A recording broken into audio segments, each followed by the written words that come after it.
এই এসএলএসটি 2016 নিয়ে দেখা যাচ্ছে প্রচুর নাবাচক মানসিকতার চাকরি পরীক্ষার্থী তথা মানুষের মধ্যে আওয়াজ শোনা যাচ্ছে, বা তারা আওয়াজ তুলছে কেন জানি না, যে প্যানেলে থেকে কারোর চাকরি যাবে না।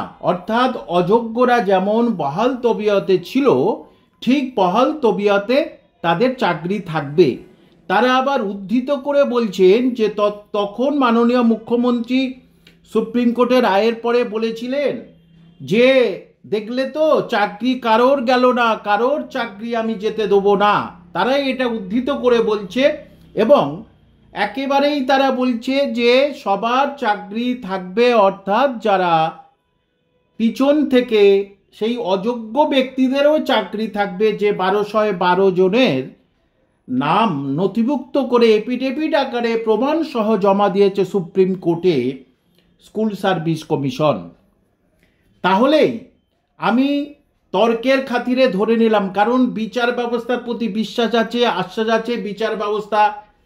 বিচারপতিরা কি রায় দেয় সেটার উপরে নির্ভর করছে সব কিছু, কারণ রায়টা তারা দেবেন। কিন্তু যেহেতু দুর্নীতিগ্রস্ত হয়ে আছে এতজন, সেটা কোর্টে প্রমাণিত, তারা নিজেরা প্রমাণ করে দিয়েছে, স্কুল সার্ভিস কমিশন নিজেরাই দিয়েছে।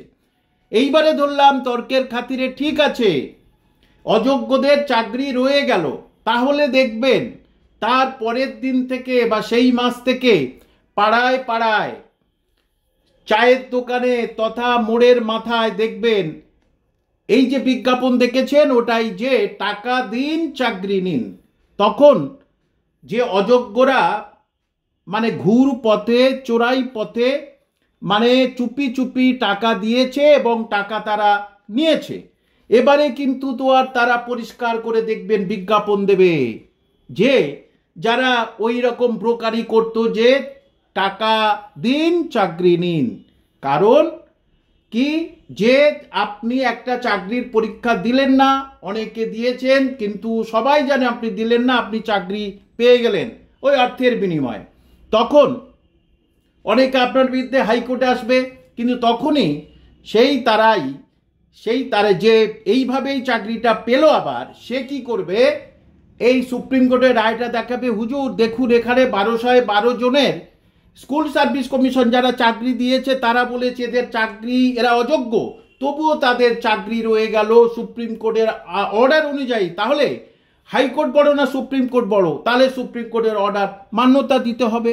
সুতরাং এত সহজ নয় যে অযোগ্যরা কিন্তু রয়ে যাবে, এটা আপনারা নিশ্চিত থাকবেন এবং ভেঙে পড়বেন না। কারণ যারা যোগ্য তাদেরও বলছি, শিক্ষক শিক্ষিকাদের বলছি এবং অভিভাবকদের বলছি, এবং যারা নতুন চাকরির পরীক্ষা দেবেন আঁটো বাচ্ছেন, তারাও মনোবল হারাবেন না। কারণ কোনোভাবেই এটা সম্ভব নয় এবং এটা হতে পারে না।